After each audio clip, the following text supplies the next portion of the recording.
Welcome once again to another episode of Big Talk from the Little House. I'm Pete Onofrio, and here again with Andy Pollock. How you doing, Andy? We're doing great today, Pete. And you brought along Special guest, your life partner, Andrea Pollock, who is an assistant director of the School of Unusual Life Learning, SOUL, I think you called it, SOULL is the acronym. And also, Andrea, you're also a licensed LMFT, licensed marriage and family therapist. So thank you for being here. Thank you for being here. So we wanted to pop in today for two things today we wanted to talk about. One of the things we wanted to discuss was that solar eclipse that just came through. And now you had quite an experience with that, huh? Yeah. It was, I don't know if you were able to if you were lucky enough to get into the path of totality. I had no clue what was about to happen. I just knew that there was a lot of talk about it. And 2 months prior to the eclipse, I ended up renting a place up in, where'd I go? Upstate New York. Rochester? Rochester. I was drawing a blank on it. Rochester, New York. And it came up in the sun. Here's the United States, and the sun came up through the Gulf of Mexico and did this arch, as you all know, that famous arch right up in through Nova Scotia. Well, the Great Lakes was right on the tail of it, and Rochester was right in the middle of totality. So my wife and I and my kids drove up to Rochester to get into the middle of totality. And we got into this small little park where they recommended that you go and watch it from. And when we got there, it was kind of cloudy. So we didn't get to see the corona, which some of us got to see the corona and saw the light. Now here's my particular understanding and story as it unfolded. We get to the park. My dog's with us. My kids are kind of going in 6 different directions. They're 10 and 12. And my wife was, we got to make, everything was kind of a little bit disheveled, it felt like. So we got up there. It was a long drive in the car with the kids and the dog. And we got there and I was very excited. And we get up there. It's a little bit cloudy. The clouds are coming and going. You can sort of see the sun, as the clouds are coming by it. And so I was like, we're going to get to see something here. All right, so fast forward, we're about 5 minutes out from the totality. So here comes the sun, here's the moon, we're out here, and it starts to come in. And I notice, and I'll show the pictures here, how it starts to go like sepia. It was there was like a metallic tinge to the air, and I'm looking around going, whoa, this is different. It's getting darker, like it's almost nighttime. This is whacked how dark it's getting. And then their texts were going off, and people are like, you hear people start to cheer at different parts of the park, and then it gets pretty dim, and I'm like, wow, this is amazing. Whoa. But I had this sneaky feeling that it wasn't over yet, and it was not over. So the next 15 to 20 seconds comes, and it goes, and totality hits. And because of the light cloud cover that we had, we couldn't see the corona, which was acting like a little candle in the sky. So it goes pitch black.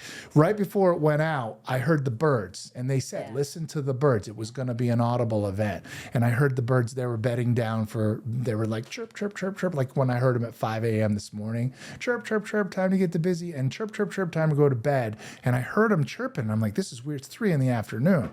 And then they go chirp, chirp, chirp, chirp, and then it goes completely black. Whoa. Is it this dark down in Connecticut right now? Check your cameras. And everything goes dead quiet. And I remember up to that point, I was trying to keep a leash on my kids because we're running everywhere, rolling down hills, and I was like, oh, calm down. But when it went dark, everybody went, and they just sat in complete pitch blackness for 3.5 minutes. Wow. And 3.5 minutes. Did you feel the temperature change too? Temperature dropped 15 to 20 degrees. I was like, what is happening? And so my buddy Dan said the elders believe that this is when the sun makes love to the moon, or is it the moon makes love to the sun? They're making love. They're making love. They're having some energy exchanges. Well, the first thing that I thought was, how small I was sitting on the planet. And I was like trying to understand cosmologically how this was lining up. And then I was like, whoa, I'm on the planet and the moon is blocking the sun and the sun is deep space and there's this shadow, and my mind just kind of sizzled. And I sat there, and I sat there and and I didn't know what to make of it. So fast forward 3 days, we come home. We didn't even have a chance to talk about it. We came back and I started to digest. Well, I wrote down what happened in there, and this is the part where I'm going to turn the story over to you because I want to hear what happened to you guys, if you have a story to share with it. But what I feel like happened was there was a transference of energy. What I'm understanding is we're at a time, cosmologically speaking, where every 50 years the planets does this rotation in the solar system, where when you were born they were in the same position that they are when you hit your 50s or your 60s. So energetically speaking, from a celestial body perspective, there's a real familiarity, if you will, with your life's trajectory. And that eclipse kind of came in. Oh, and here's the last thing I want to say about the eclipse.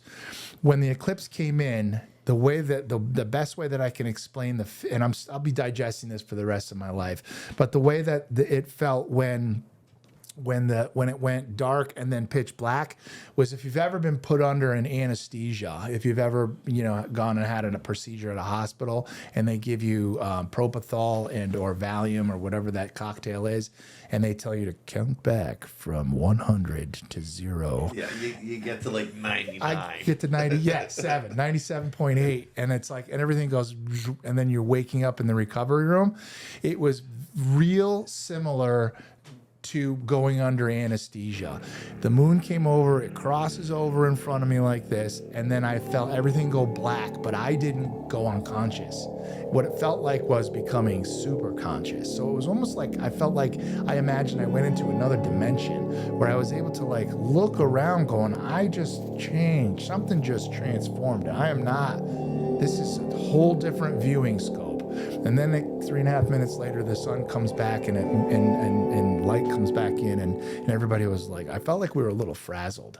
The indigenous people used to say, you don't want to be outside during an eclipse. They say you want to seek shelter, get in a cave, wear black. They'll wear black because they don't want to. There's something about that energy that is formidable, and they really respect that kind of interaction between the planets. So I got a full dose.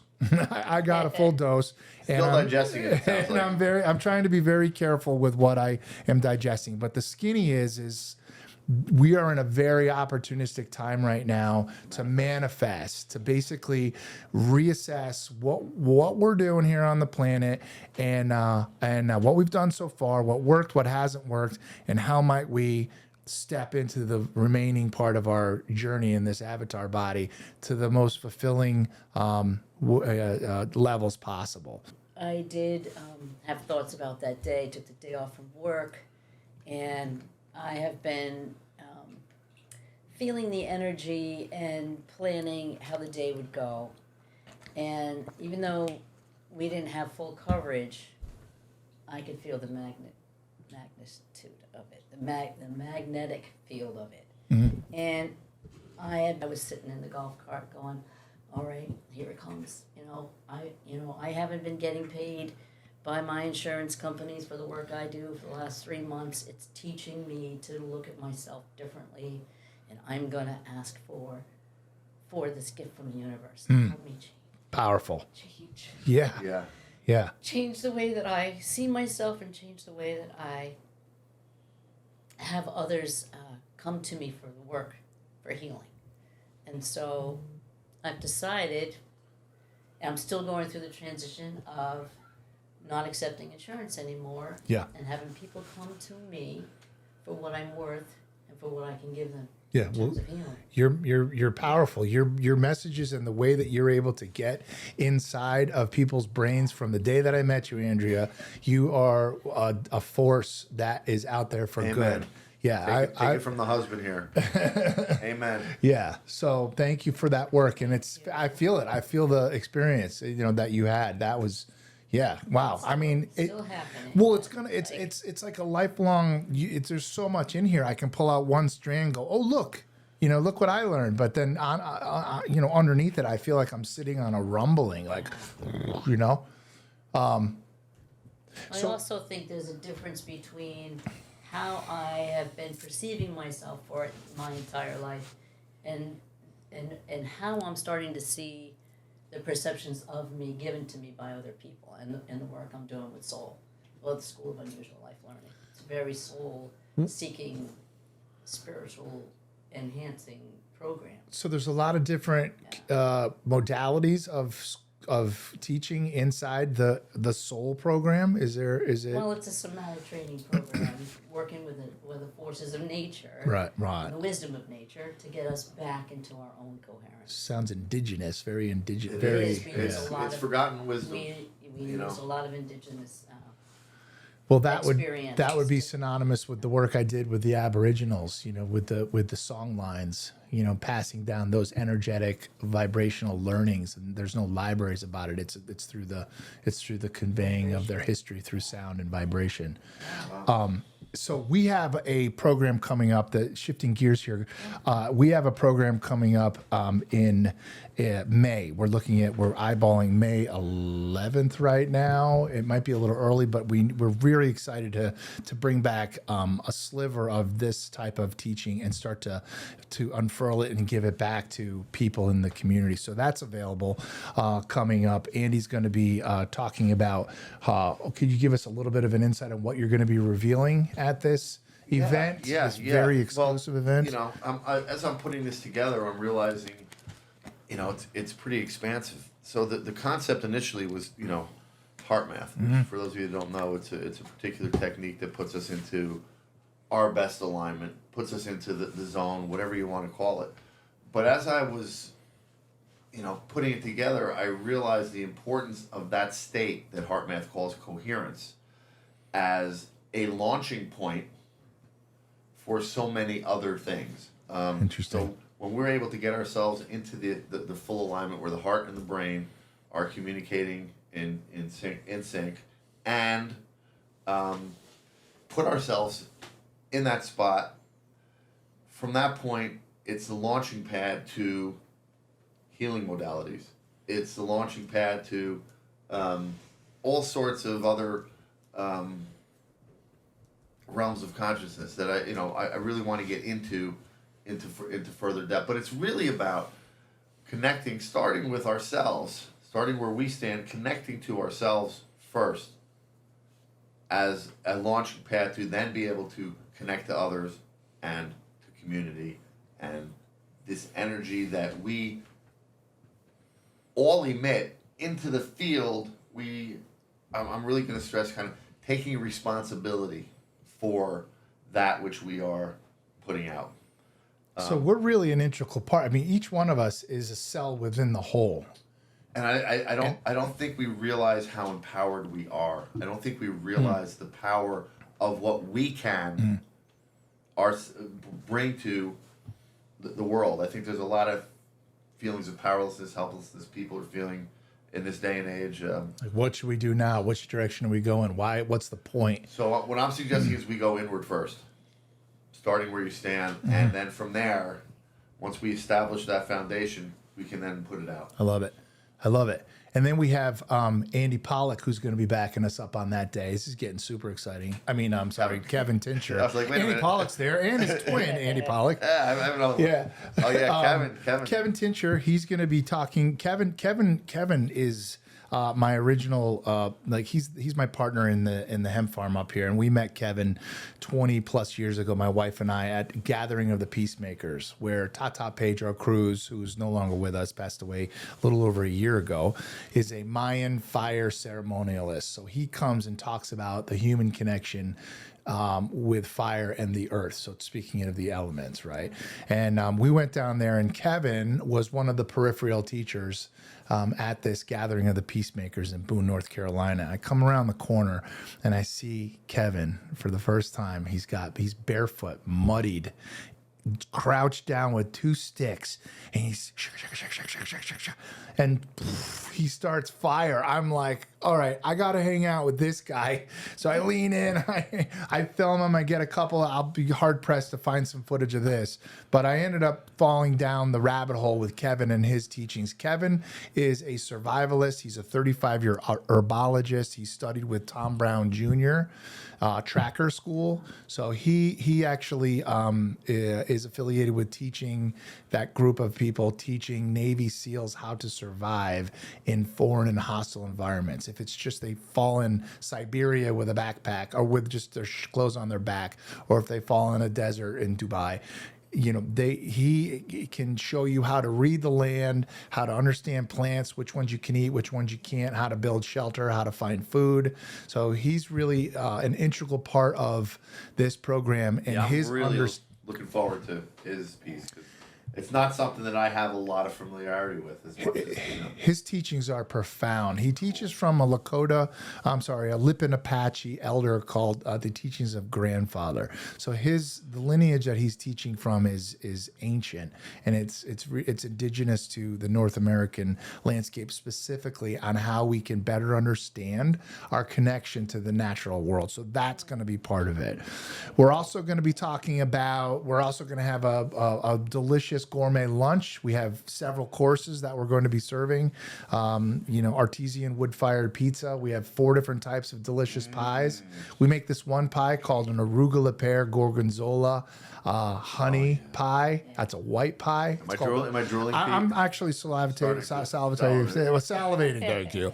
And then we have we'll be doing a cacao sipping chocolate, which is a ceremonial grade cacao with our famous sipping chocolate, which from Aruna chocolate. That's always a favorite.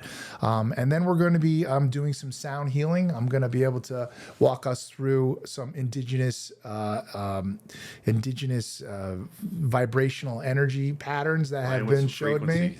Yep, and we can keep you into some deep states of trance that can get you to a place where you can reset and redirect your intention. So maybe even disengage from the intellect. Yeah, so this is what we have coming up. I hope you had an amazing experience about the solar eclipse that you experienced, if you were lucky to experience it, whether it was in partial or in full totality. Please, like this page, follow us and send us along, and send us an email if you have something that you'd like us to talk about as it related to that solar eclipse, because that's something we're going to be digesting that for the rest of our lives.